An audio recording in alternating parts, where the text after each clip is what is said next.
Good morning. It's 5:25 in the morning, and I'm up. Did some laundry, just doing what I just doing the things I do when I'm off at night because one can't sleep properly.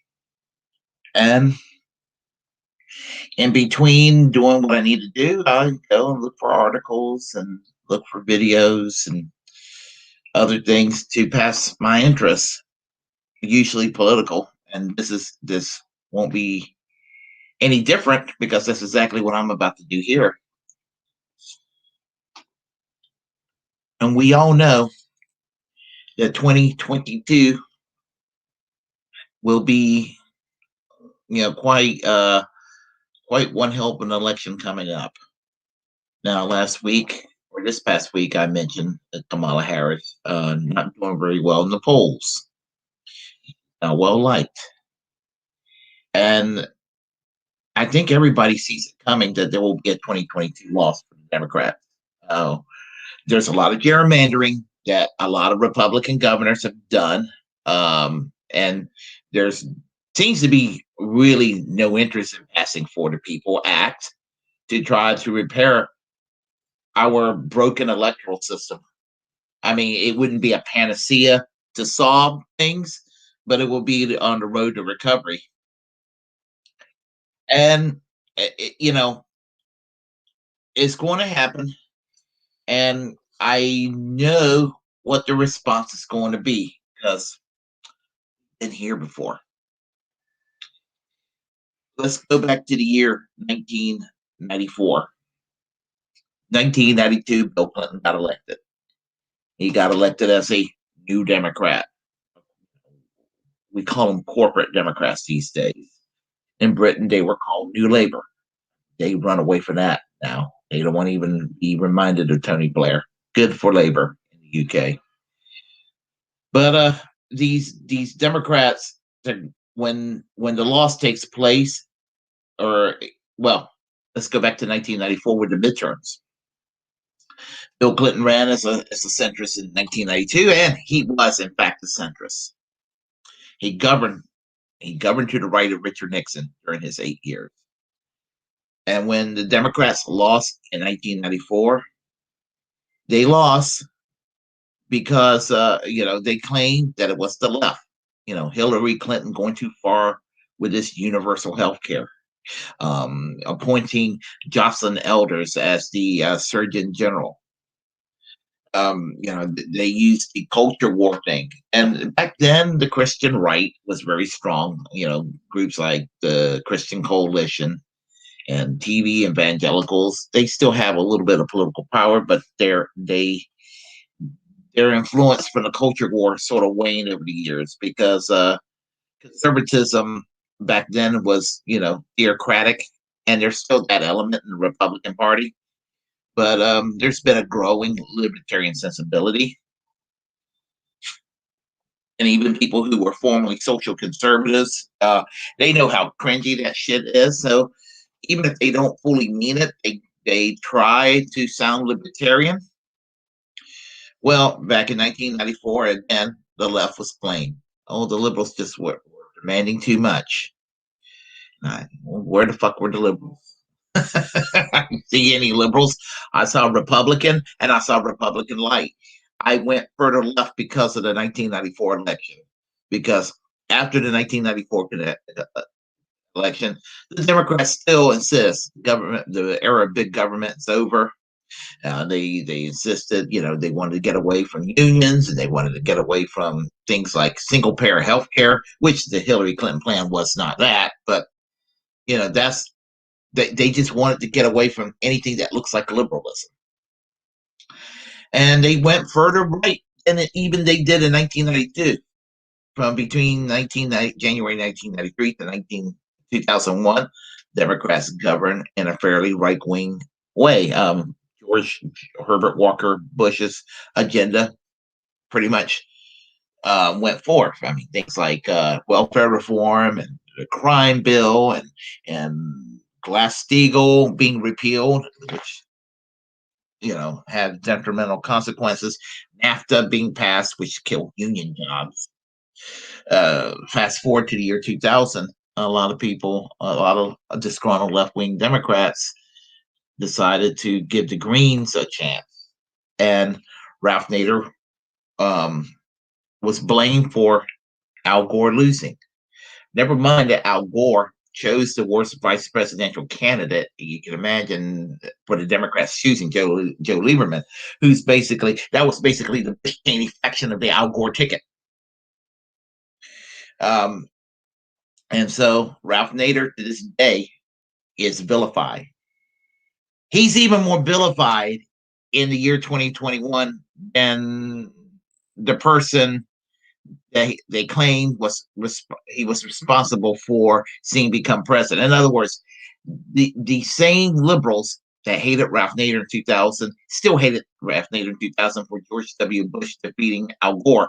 But now, because of Donald Trump, they love George W. Bush, and they still hate Ralph Nader. 2002, yeah, they went out of their way to vilify Cynthia McKinney as if she was the problem. Progress, accusing, they just dumped on the left. See, even some suggested that the death of Paul Wellstone was, the overemphasizing on his death was the reason why the Democrats lost in 2002 in their midterms. Paul Wellstone voted against the Iraq War. So did Congresswoman Cynthia McKinney of Georgia. And they were correct. And virtually all congressional Republicans and congressional Democrats were wrong. Fast forward to, after eventually the Democrats retaken the House and the Senate. And he ended up with Obama as president. And he did something that Hillary Clinton wasn't able to do, and that was some kind of a healthcare reform. Now, Hillary Clinton's healthcare reform was crappy. The Obama healthcare plan was crappier because instead of reaching out to physicians for a national health program or going with the single payer health plan that was being passed around in the House, HR 676, what they did is they reached out to the Heritage Foundation, a neoconservative organization, not the organization itself, but they took that healthcare plan and be like, "Oh, that's what we want to choose." I remember Senator Max Baucus of Montana, who was chair of the Committee on Healthcare Reform, while pundits like Mark Levin claimed that this guy was advocating big government solutions, Max Baucus said that single payer is off the table. And single payer activists, thankfully, did interrupt him, but unfortunately, they got arrested. This is why I think that Max Baucus was a son of a bitch, I would have taken delight if a Republican in the following election would have defeated him. That's how much of a son of a bitch Max Baucus was. In 2010, the Republicans taken back the House, and they taken back the Senate in 2014. And what happened? They blamed the left, and the left were kind of fatigued with this crap. But, Occupy Wall Street came along as an answer to the Tea Party. And by 2016, Bernie Sanders came out of nowhere and started giving Hillary Clinton a lot of hell in the primaries and started to make a name for himself. And of course, he was rigged. And once he was rigged, and it was Hillary versus Donnie, Orange Man, Donald Trump defeated Hillary Clinton, and they blame who they blame. They blame Bernie Sanders. They blame Bill Stein. They blame everybody but themselves. Now, Donald Trump did get defeated because he was incompetent, and he was silly, and he was lazy, and a dementia-ridden old man like Joe Biden, with his brain melting, and I'm not making fun, his brain is melting. He easily defeated Donald Trump because they wanted a return to normal. Well, here's the thing: the Democrats are having a hard time governing and doing what they're supposed to do. Well, corporate Democrats are having an easy time. The people like the squad are having a tough time, and well, um, the the conventional wisdom from across the spectrum is that the Republicans are going to take back the House. They may take back the Senate. The Democrats might keep the Senate. That's a little more in question. But the senatorial Democrats are a fairly staid conservative body, so they're not going to really be much of a buffer zone if the Republicans take back the House. But if the Republicans take back the Senate, um, you know, Biden is already too much of a centrist as it is. We will have a very conservative time period. Not that it isn't conservative now, but it will be a policy shift toward the right. Well, Chris Hedges talks about this on Brianna Joy Gray's podcast, Bad Faith. Brianna Joy Gray in Virgil, Texas. So it's not long, but um, I would just say I can't get my mouse to work. Okay, I would just say just bear with it, and I'm going to share some words. Hold tight. Some reason. I For some reason this happens. Here we go.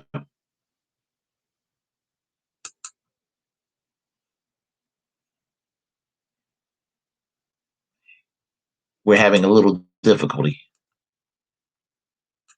Well, they don't have any power. I mean, as Pelosi has kind of pointed out more than once, if you talk about the squad, how many people you're talking about? 5 people? They have no power. With the power of the Democratic Party, the reason Schumer and Pelosi have so much power is they're the funnels for the money that goes to the anointed candidates.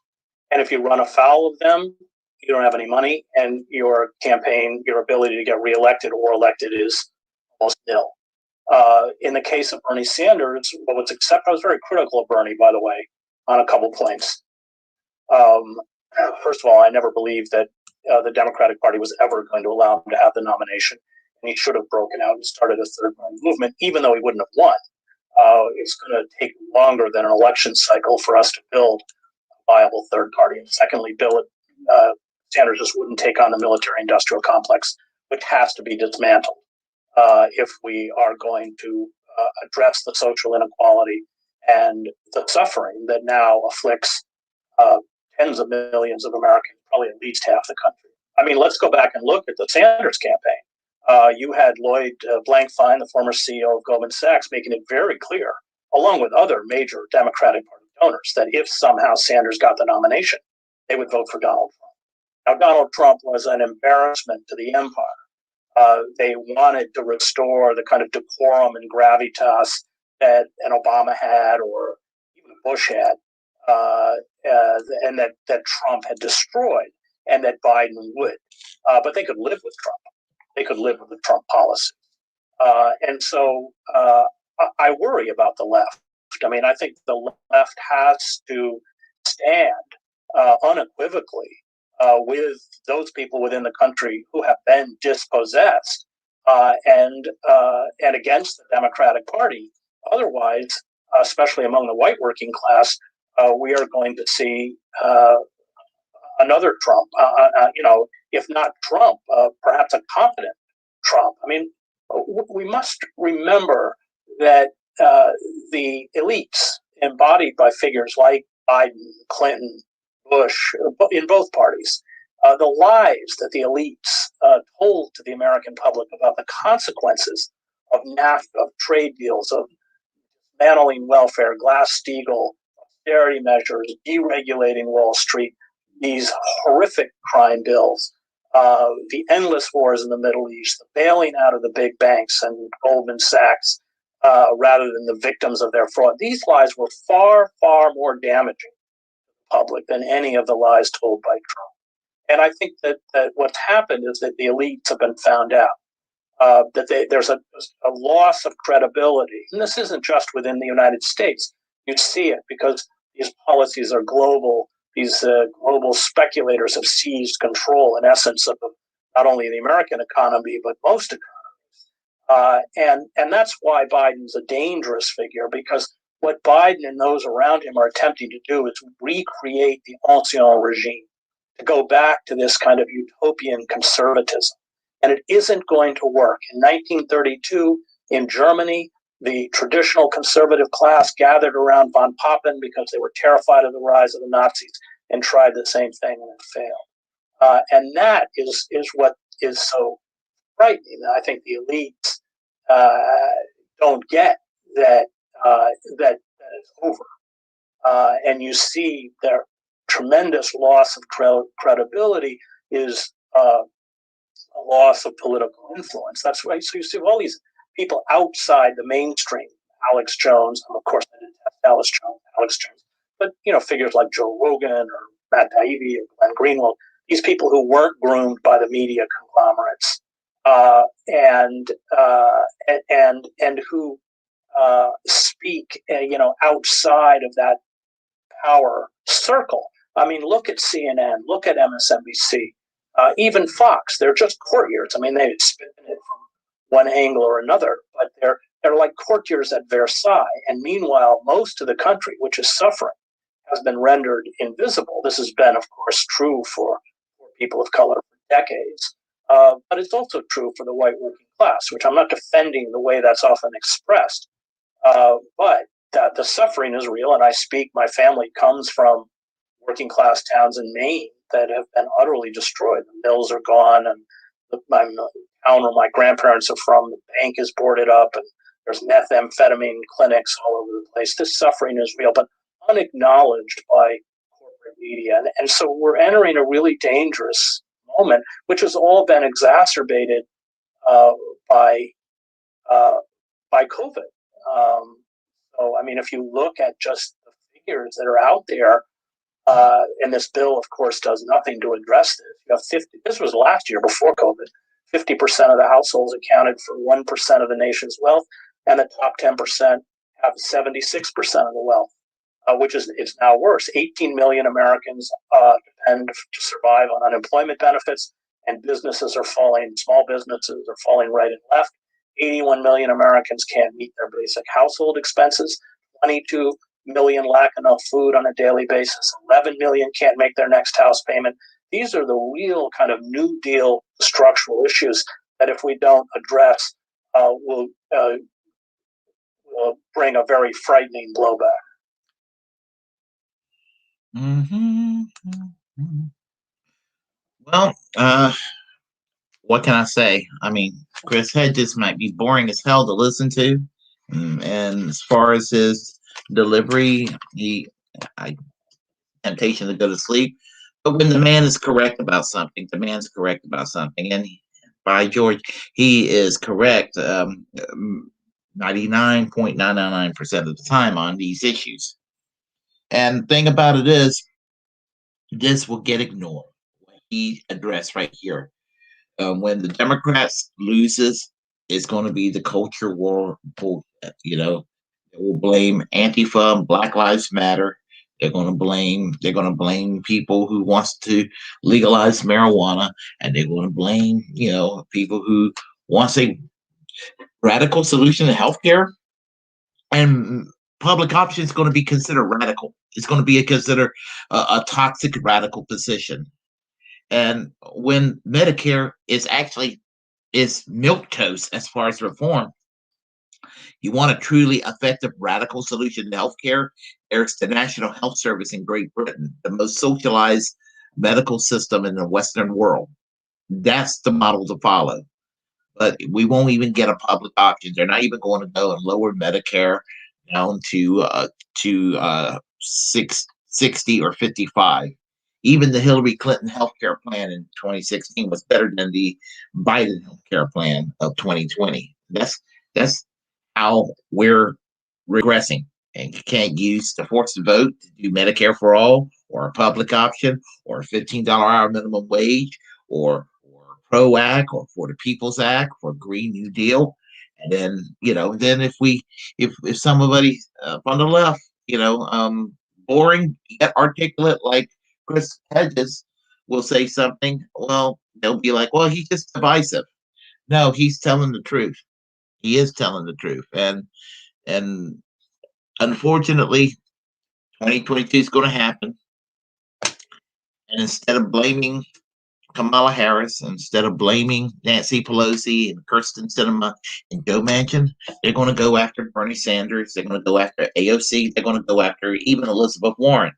They're going to go after and say, well, these people are the problem.